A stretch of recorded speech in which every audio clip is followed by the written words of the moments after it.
अस्सलामु अलैकुम रहमतुल्लाहि वबरकातुह।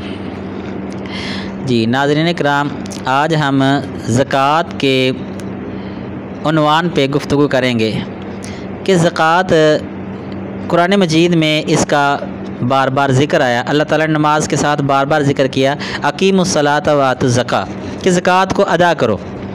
ज़कात देने से माल जो है ना वो पाक हो जाता है।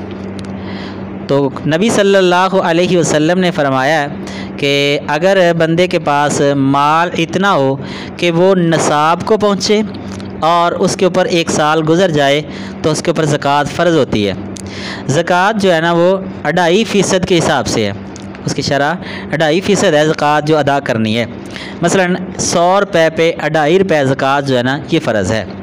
तो ज़कात हर मुसलमान के ऊपर जिसके पास पैसा है, साहिब इस्तात के ऊपर फ़र्ज़ है, देनी चाहिए। इससे माल जो है ना पाक हो जाता है। तो अब रहा मसला कि हमने ज़कात देनी कितनी है। तो सोने की ज़कात, सोने का जो निसाब है वो है कि 7.5 तोले सोना, और फिर उसके ऊपर 1 साल पूरा गुजर जाए तो तब उसके ऊपर ज़कात जो है ना वो फ़र्ज़ होती है।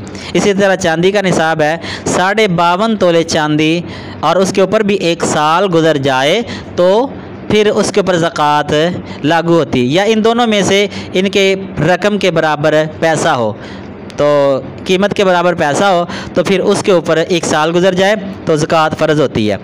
मसलन 1 लाख रुपया बंदे के पास है, तो लाख रुपए को 1 साल गुजर जाए तो लाख रुपए पे ज़कात जो है ना वो लागू होगी जब साल पूरा गुजर जाएगा। अगर साल से कम है तो फिर ज़कात नहीं होगी।